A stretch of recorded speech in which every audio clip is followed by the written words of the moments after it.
Mesir kedaman. Ternyata Mesir tidak pernah sunyi daripada sejarah ketamadunan manusia. Dalam sirah ataupun sejarah tamadun manusia sehinggalah pada hari ini, Mesir sangat warna-warni dari segi kepelbagaian atau dinamik masyarakat dan juga politik semasa di sana. Daripada awal Nabi Yusuf alaihissalam sebagai menteri di Mesir, sehinggalah kepada kisah Nabi Musa bersama Fir'aun, sehinggalah kepada pembinaan piramid. Dan bila kita langkau sehingga ke hari ini, pada abad yang lalu sahaja, Mesir memiliki sistem politik yang sangat menarik untuk dilihat ataupun untuk difahami. Yang pertama sekali, mereka antara salah satu negara yang secara komprehensif atau kolektif dengan penubuhan Ikhwanul Muslimin berjaya untuk bukan berjaya, maksud saya telah mengetengahkan idea Islam untuk menentang penjajahan Barat ataupun penjajahan British. Kemudian dalam tempoh 60-70 tahun selepas itu, pelbagai bentuk aktiviti atau pelbagai bentuk isu dan juga masalah yang dihadapi di Mesir sendiri. Antaranya kita lihat Mesir berperang bersama Israel beberapa kali pada masa yang sama. Aktivis-aktivis Islam diberi sokongan, pada masa yang sama juga diberi tekanan-tekanan dan juga berlaku pembunuhan-pembunuhan yang pelbagai, termasuklah pembunuhan presiden mereka sendiri yang berlaku, iaitu Anwar Sadat, berlaku dalam satu program yang besar, program negara. Ini antara bentuk yang saya boleh katakan Mesir sebagai satu daerah dinamik di kawasan Asia Barat.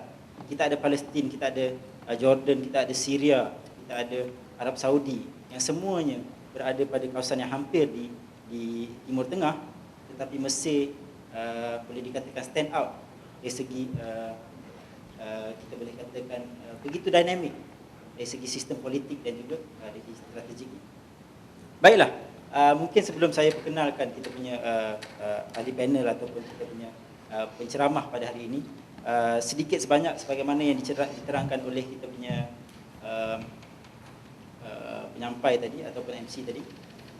Mungkin kita tanya mengapa Mesir begitu penting atas dunia. Banyak lagi masalah-masalah dunia berlaku di negara lain. Tapi saya suka nak mengambilkan bahawa Mesir pada konteks orang Malaysia sangat penting di atas satu perkara. Kerana di sinilah lahirnya ataupun terletaknya sebuah institusi Islam yang sangat besar dan juga yang pertama, dan sehingga ke hari ini masih lagi memainkan peranan untuk melahirkan ulama-ulama dan juga para cendekiawan-cendekiawan Islam. Kalau kita tanya anak-anak kita, saya sendiri dulu waktu kecil-kecil, tapi akhirnya besar tak berkesempatan nak pergi Al-Azhar kan. Kalau kita tanya orang nak jadi ustaz, anak-anak kecil yang nak jadi ustaz ni, tanya nak belajar mana, mesti kata Al-Azhar. Kan? Sedangkan kat tempat lain banyak lagi mengaji ajar agama Islam. Boleh pergi Jordan, boleh pergi Arab Saudi. Arab Saudi sebagai satu tempat yang kita boleh kata adanya Masjidil Haram dan juga Masjid Nabawi, tapi orang tak sebut pergi Mekah. Dia kata nak jadi ustaz mesti nak pergi Al-Azhar. Begitulah signifikannya Mesir terhadap konteks umat Islam, dan sehingga ke hari ini saya boleh katakan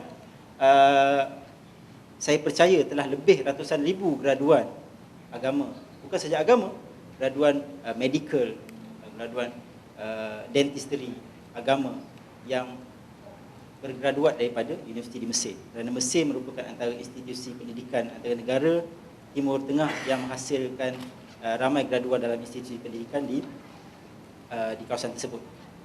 Baiklah, untuk tidak melengahkan masa, saya kira program kita pada hari ini sebenarnya ingin memberi ruang yang lebih komprehensif terhadap isu Mesir, sebab di Malaysia sendiri, dalam kita sedar atau tidak, dalam perbincangan-perbincangan di forum-forum internet, di akhbar-akhbar di media, rupanya ada juga orang yang bukan saja menentang ataupun merasa tidak puas hati dengan apa berlaku di Mesir, tapi ada juga orang menyokong terhadap situasi yang berada di Mesir. So kita pun tanya atas hujah apa atau atas alasan apa perkara ini diberi sokongan. Tapi atas sebab itu kita pihak Pusat Islam mengambil langkah untuk mengadakan program ini bagi mengetepikan prejudis idea serta menangkis politik pejisan dalam menyuarakan isu-isu sekompleks Mesir.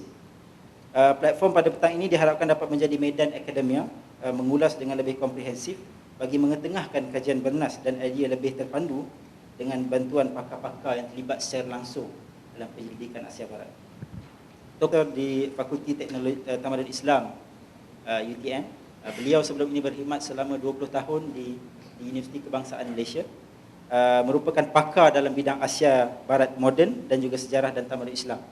Kalau saya perasan, baru-baru ini beliau banyak udara di stesen televisyen TV Al-Hijrah dan juga Asrul Awani dalam mengulas isu-isu berkaitan dengan Mesir. Penceramah kita yang kedua, Profesor Madya Dr. Muhammad Afandi Saleh, merupakan Timbalan Dekan Penyelidikan dan juga Inovasi di Fakulti Undang-Undang dan Hubungan Antarabangsa UNIZA ataupun Universiti Sultan Zainal Abidin. Beliau sebenarnya walaupun berada di UNIZA, tapi sebahagian diri beliau sebenarnya berada di UMT, mungkin orang tak tahu. Beliau juga merupakan fellow penyelidik di Institute Oceanografi dan Sekitaran di Universiti Malaysia Tenggara. Pada masa yang sama, beliau merupakan fellow pelawat di Islamic University of Gaza, fellow pelawat kanan di Center for Politics and Development Studies Gaza, Palestin. Untuk pengetahuan juga, beliau merupakan antara aktivis Gaza dan pernah sampai di Gaza lebih pada saya ingat dah 3 kali. Alamin wa bihi nasta'in. Saudara pengerusi majlis, sahabat saya ahli panel Dr. Afandi, pegawai kanan University, pengarah pusat Islam dipanggil, pusat Islam, para pensyarah dan seterusnya, hadirin dan hadirat yang dihormati sekalian. Pertamanya, marilah kita sama-sama mengucapkan syukur kepada Allah Subhanahu Wa Taala kerana diberikan kesempatan untuk bersama-sama hadir dalam majlis yang dianjurkan oleh pihak Universiti Malaysia Terengganu UMT.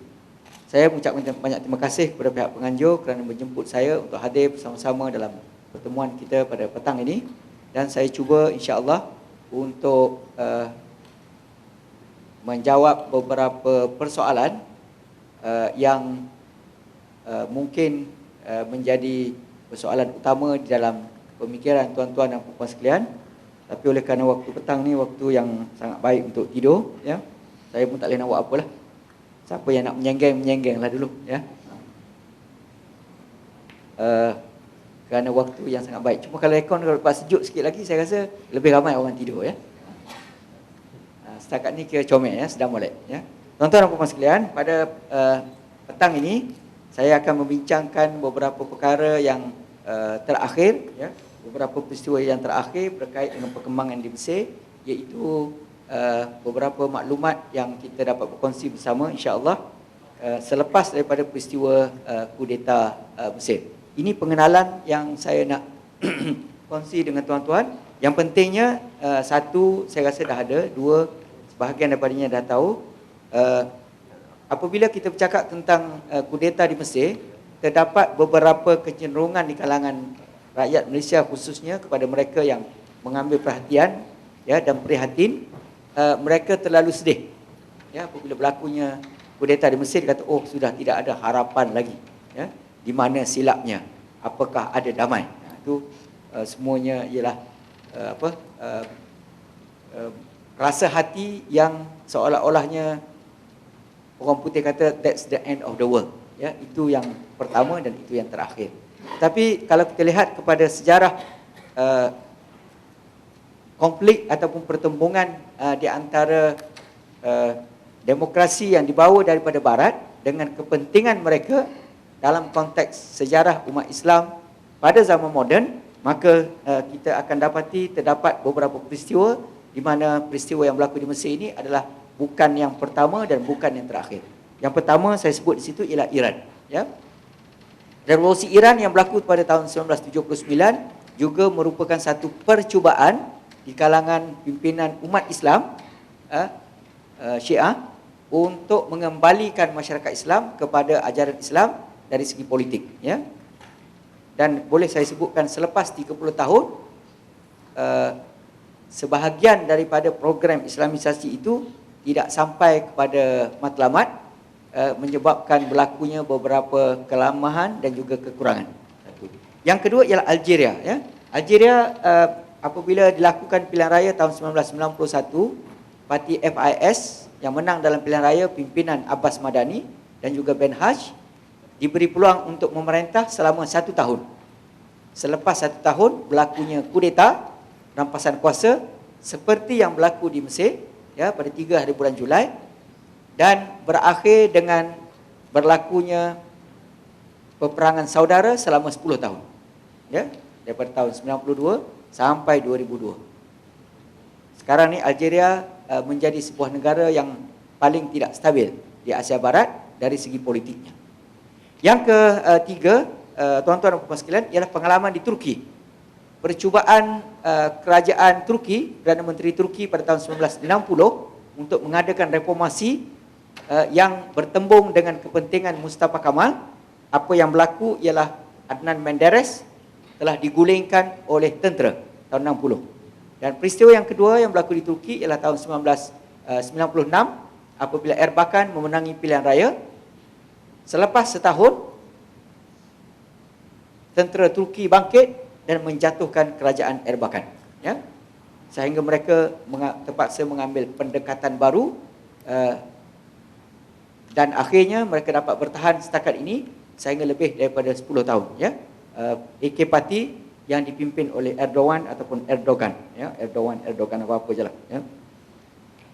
Yang keempat, saudara sekalian, kesan daripada berlakunya revolusi Arab ataupun Arab Spring, Parti An-Nahdah daripada Tunisia berjaya membentuk sebuah kerajaan campuran yang terdiri daripada pelbagai kelompok, sedangkan mereka sendiri tidak mengambil tunjang utama di dalam pentadbiran dan pemerintahan negara.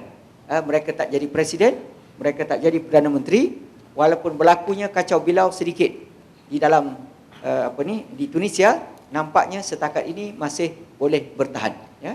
Tetapi keadaan yang sebaliknya berlaku di Mesir. Ya? Itu beberapa peristiwa rentetan daripada kudeta Mesir. Kudeta, saudara dan saudara sekalian, adalah merupakan satu istilah yang digunakan di dalam bahasa politik merujuk kepada pihak tentera mengambil alih kuasa daripada sebuah kerajaan yang dipilih secara demokrasi, ya, dan mengamalkan sistem demokrasi yang berasal daripada barat. Jadi apa yang dilakukan di Mesir oleh As-Sisi, kita akan tengok nanti, adalah merupakan sebahagian daripada usaha untuk meranapkan sistem demokrasi di Mesir dan mengembalikan semula Mesir ke zaman Firaun sejak daripada 5,000 tahun sebelum Masih. Ya? Sebab itulah apabila ada orang bercakap tentang As-Sisi dan Mursi, walaupun namanya dekat-dekat, selalu dibuat perbandingan dengan Firaun dan juga Musa. Ya?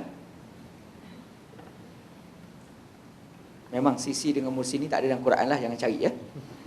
Duk cari pula lepas pada ni mana ada Sisi tak ada dalam Quran, Mursi pun tak ada dalam Quran. Samalah juga Nasib pun tak ada dalam Quran. Ya? Terdapat beberapa usaha Mursi, kalau boleh saya ringkaskan di sini, yang membawa kepada perasaan tidak puas hati pihak tentera, ya, terhadap apa yang dilakukan oleh pihak Mursi. Di antaranya yang dilakukan oleh Mursi mengurangkan kuasa tentera, ya, dan juga mengurangkan kuasa ataupun menukarkan hakim-hakim yang dianggap mendatangkan masalah. Sebenarnya hakim yang ada di Mesir ni, ya, apabila Mursi menang dan sebelum daripada itu pun memang mereka terdiri daripada hakim yang korup. Ya. Disebut lebih daripada 80% hakim adalah mereka yang terdiri daripada hakim yang korup. Ya. Tentera 150% korup. Ya. Mereka menguasai 30% daripada perniagaan tentera, dan jumlah tentera yang pencen dan terlibat dalam perniagaan ialah seramai 245,000 orang. Jadi suku juta, ya, duduk sibuk dengan berniaga. Ya. Ini pun satu hal juga, tentera berniaga. Yang seterusnya, saudara dan saudara sekalian, ialah Mursi menghadapi musuh daripada luar dan dalam. Akhirnya berlakulah apa yang berlaku apabila As-Sisi memberikan ultimatum, ya, kepada Mursi, sama ada menyediakan roadmap ataupun digulingkan ya pada 3 hari bulan Julai 2013. Dalam peristiwa yang sangat menyayat hati ini, saudara, kita nak melihat daripada dua perspektif yang berbeza. Yang pertama kepada orang Islam dan mereka yang cintakan kepada kedamaian, mereka melihat ini adalah satu gerakan untuk menjatuhkan sebuah kerajaan yang sah yang dibina oleh sekelompok mereka yang berminat untuk menjalankan sistem Islam di dalam kehidupan masyarakat, politik, ekonomi, sosial dan juga pendidikan. Kepada kelompok yang satu lagi daripada pandangan sisi yang lain, pandangan yang lain, ya, kita nak juga lihat bahawa tindakan yang dilakukan oleh sisi ini adalah merupakan satu pengkhianatan, ya, perogolan terhadap sistem demokrasi yang menjadi suatu cita-cita tinggi rakyat Mesir, khususnya sejak daripada zaman Firaun yang saya sebutkan tadi. Kerana sejak daripada zaman Firaun, orang Mesir tak pernah tengok kertas undi, ya. Kertas undi mereka tak pernah tengok. Jadi bila dapat tu dia tayang. Macam orang sini dapat berim kan, tengok ye dapat duit, ya. Itulah apa ni kesukaan yang ditunjukkan oleh rakyat Mesir apabila dapat kertas undi, ya. Tetapi yang berlaku ialah sebaliknya, sehingga pencinta kedamaian, ya, pencinta keamanan dan juga pencinta demokrasi telah ditiadakan hak mereka, ditarik balik hak dan peluang mereka untuk sama-sama terlibat dalam proses demokrasi selepas daripada setahun. Kumpulan yang apabila kita melihat kepada perkembangan yang terakhir juga menunjukkan kepada kita, ya, para penganalisis politik bersetuju bahawa sebenarnya yang cuba untuk menjatuhkan Mesir, menjatuhkan Mursi bukannya rakyat, tetapi pihak tentera saja. Kerana kedudukan mereka yang mula tergugat, kerana Mursi telah cuba untuk mengurangkan pengaruh tentera di dalam bidang ekonomi dan perniagaan. Sebab itulah kalau tuan-tuan tengok sepanjang tempoh 1 tahun Mursi memerintah, ya, terdapat mereka terpaksa dijatuh dari segi air. Kerana air ini dikuasai sepenuhnya oleh pihak tentera, ya, bisnes, ya. Macam sini apa satu kan. Yang kedua ialah petrol, ya. Jadi gambar yang ditunjukkan dalam surat khabar ni, surat khabar Melayu dan juga Inggeris dan juga Arab, yang mana-mana yang lain yang ada di Malaysia juga, mereka tunjuk gambar orang beratur banyak. Bukan kerana esok nak naik 20 sen, tetapi sepanjang setahun tak ada minyak. Siapa yang kawal minyak ialah pihak tentera. Jadi dia mengurangkan bekalan minyak, akhirnya rakyat marah kepada kerajaan. Ya. Yang ketiga ialah elektrik. Elektrik ni negara Arab kita tahulah, ya. Kalau musim panas banyak masa tak ada daripada ada, ya. Kalau musim panas, mungkin sejuk, ya, dapat dikawal dengan baik. Kalau tidak, ramai yang mati kesejukan, ya. Di sini saya tengok sebahagiannya dah mula meninggalkan bilik ini, ya, kerana sejuk. Dan siapa yang nak tidur, saya dah sebut, ya, supaya boleh tidur dulu. Setengah jam nanti kita kejutkan supaya orang lain pula boleh tidur, ya. Tak apa. Baik tidur di sini daripada tidur di pejabat, ya, ataupun di bilik masing-masing. Sini dapat manfaat, ya. Dapat pahala tidur dan juga pahala apa Ustaz? Ya. Menuntut ilmu, ya. Sama-sama dalam masjid. Alhamdulillah bagus, ya. Dan kali pihak Pusat Islam boleh buat lagi saya rasa, dan lebih ramai orang datang untuk tidur sini, ya. Yang seterusnya, tentera juga adalah merupakan sekutu Amerika Syarikat, kerana tentera mendapat bantuan 1.5 bilion US dollar setiap tahun. Dan dengan sebab itulah saudara-saudara sekalian, Amerika Syarikat tidak pernah sampai masa ini, ya, mengeluarkan apa-apa kenyataan yang menyebutkan sebenarnya apa yang berlaku di Mesir ialah satu rampasan kuasa. Apa yang disebut dalam peraturan dan undang-undang di Amerika Syarikat dan juga negara-negara EU terutamanya, mereka disebutkan dengan jelas dalam perlembagaan mereka bahawa kerajaan tidak boleh membantu mana-mana pihak, ya, yang telah melakukan rampasan kuasa, ya. Mana-mana negara yang ada kudeta, maka tidak boleh mana-mana kerajaan Eropah membantu mereka dengan apa cara sekalipun. Dengan sebab itu Amerika tidak pernah sampai hari ini, ya, menggunakan istilah kudeta terhadap apa yang dilakukan oleh tentera di Mesir, tetapi mereka menggunakan istilah military intervention, ya, campur tangan tentera dia kata. Tetapi kalau yang kita tengok apa yang berlaku sebenarnya bukan military intervention, tetapi tentera adalah segala-galanya. Yang seterusnya, saudara dan saudara sekalian, tentera juga sentiasa mendapat bantuan daripada Amerika Syarikat. Yang terakhir, apabila mereka mula membunuh mereka yang orang yang tidak bersalah, sama ada di Raba'ah, di Nahdah ataupun di 16 buah bandar di Mesir. Senjata yang digunakan oleh tentera Mesir di dalam pertempuran yang terakhir ini menggunakan senjata yang baru saja sampai daripada Amerika dan juga daripada Israel. Yang ini tuan-tuan boleh cek dalam internet. Kita tengok pelongsong-pelongsong peluru adalah made in Israel. Sedangkan peralatan tentera yang digunakan oleh tentera untuk membunuh para demonstrasi semasa berlakunya Arab Spring pada 25 hari bulan Januari 2011 adalah merupakan senjata-senjata lama ya yang disimpan di Mesir tanpa mendapat bantuan daripada pihak Amerika sebelum daripada ini.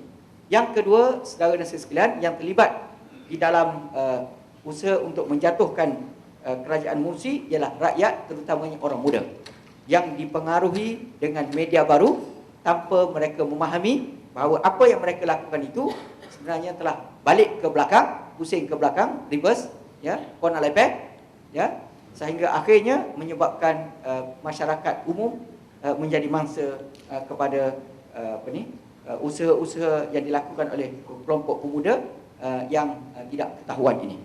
Ya. Selain daripada itu juga kita dapati kelompok yang menyokong Sisi yang paling kuat sekali ialah Amerika Syarikat. Ini ditunjukkan dengan beberapa perlakuan ataupun tindakan Mursi yang dilihat telah berjaya ya meruntuhkan ataupun mengurangkan pengaruh Amerika di Mesir. Satunya ialah kerana kepentingan ekonomi, ya. Kita diberitahu pihak Mursi telah mula mengurangkan import gandum dan juga soya daripada Amerika. Jadi peniaga-peniaga Amerika telah mula pening kepala, ya. Mursi juga telah tidak membeli SIM card, ya. Mursi ini tuan-tuan, dia apabila dia naik, antara usaha yang dia buat ialah dia bagi SIM card percuma. Dia bagi SIM card percuma. Nampak macam simple, ya. Dia bagi SIM card percuma untuk membolehkan dia menyampaikan maklumat. Orang IT tahulah, ya, dia sampaikan maklumat dengan mudah. Dihantar sebab dia ada nombor tu, semua dia simpan, ya. Ya, ini strategi kerajaan Mursi yang saya rasa sangat baik. Tetapi SIM card itu tidak diambil daripada Amerika, tetapi dibeli daripada Germany, ya. Jadi Jerman dapat bisnes, Amerika tak dapat bisnes. Isu yang kedua mengapa Amerika menentang Mursi ialah kerana isu Israel. Apa yang diharapkan oleh Amerika ialah semoga pihak Mursi memutuskan hubungan diplomatik dengan Israel, sekaligus Amerika akan menjual, ya, di dada-dada akhbar dan juga di media antarabangsa bahawa betullah Mursi ini sebuah kerajaan yang radikal dan Islamis. Ya. Tetapi apa yang dilakukan oleh Mursi adalah sebaliknya, meneruskan hubungan diplomatik dengan Israel. Ya, kita tanya nanti Dr. Afandi, dia hubungan antarabangsa. Ya, ya, kita boleh tengok macam mana perlakuan ataupun langkah Mursi ini sebenarnya membawa kejayaan yang besar kepada strategi politik, ya, dan juga hubungan serantau di antara Mesir dengan kuasa-kuasa lain yang ada di rantau Asia Barat. Yang ketiga ialah isu keselamatan dan hegemoni. Ini dilihat apabila berlakunya peperangan di antara Hamas, ya, dengan Israel pada tahun 2008. Amerika gagal untuk menyelesaikannya, tetapi Mesir datang ke depan dan berjaya menjadi orang tengah dan menyelesaikan perbalahan dan pertempuran yang berlaku di antara Israel dan juga Palestin pada masa itu. Mursi juga telah berjaya mengharmonikan hubungan di antara Fatah dan Hamas. Ini juga satu kejayaan yang besar yang menyebabkan Amerika Syarikat sakit perut, ya. Dan pembukaan pintu Rafah serta laluan tikus. Dia, saudara-saudara sekalian, di Libya dia ada satu kilang membuat senjata. Saya nak cerita ni bukan nak cerita teroris, ya. Kilang membuat senjata yang dibiaya sepenuhnya oleh Iran. Dan kilang ini menyediakan senjata dari segi jet launcher dan sebagainya, dibawa masuk daripada Libya ke Mesir, terus pergi ke Rafah, ya, tanpa ada sebarang sekatan, ya, masuk ke Gaza tanpa ada sebarang sekatan. Ini memeningkan kepala Amerika dan memeningkan kepala Sisi, ya, tidak dapat dikawal. Kawal itu tengok sebelah mata saja, ya. Yang menyokong Sisi juga ialah 3 buah negeri yang terdapat di sekitarnya, iaitu Saudi, Kuwait dan Emirat. Ini ditunjukkan apabila Saudi mengeluarkan surat Menteri Luarnya mengeluarkan surat kepada Pak Duta di Mesir memastikan supaya Saudi tidak membantu kelompok Islam Al-Islamiyun yang terdapat di Mesir, sama ada dalam pilihan raya pada bulan April atau pilihan raya presiden pada bulan Jun, dan mereka telah melakukannya. Ini ditunjukkan juga apabila ketiga-tiga negeri ini telah bersedia menyatakan kesediaan membantu kerajaan Sisi dari segi ekonomi dan menyediakan wang sebanyak 12 bilion US dollar 2 hari selepas daripada Mursi jatuh, ya. Sebenarnya kalau kita lihat kepada apa yang berlaku di dalam proses kudeta ini, kita dapati sebenarnya memang musuh-musuh Mursi telah bersedia untuk menjatuhkan Mursi, tetapi menunggu masa yang paling baik. Antaranya ialah kalau kita lihat semula kenyataan Livni dan Levy di dalam forum yang mereka adakan di Tel Aviv. Livni Menteri Israel dan Levy pegawai khas daripada Perancis, mereka bersetuju sebenarnya kita tidak patut, kata mereka, membenarkan kelompok Islam menang dalam pilihan raya di Mesir. Jika sekiranya mereka menang, kita akan mencari alasan, melakukan langkah-langkah strategi untuk memastikan umur mereka tidak panjang. Satu. Yang kedua, saya dah sebut tadi arahan Menlu Saudi. Menlu itu Menteri Luar, ya. Ini bahasa Indonesia sikit, disuka campur-campur, ya. Kalau kita pergi ke Indonesia disebut bandara, ya. Bandar udara, campur, ya. Kalau pemilihan umum disebut pemilu, ya, macam-macam lah. Kalau kita pergi kat kedai tu disebut wartel, warung telefon, ya. Jangan silap ingat wartel ajak berperang pula. Macam-macam Pak Indul. Kalau kita tak guna istilah dia tak tahu, dia tak faham, bisnes tak jalan, ya. Begitu juga dengan gerakan tentera yang dilakukan oleh Sisi sejak daripada awal, ya. Apa yang cuba dilakukan oleh Mursi ialah Mursi cuba menukarkan daripada Tantawi kepada kawan kita yang baru Sisi. Tetapi ternyata calon yang the best among the worst, ya, yang dicadangkan oleh Mursi juga akhirnya makan diri, ya. Kerana Sisi juga yang pernah mendapat latihan ketenteraan di Amerika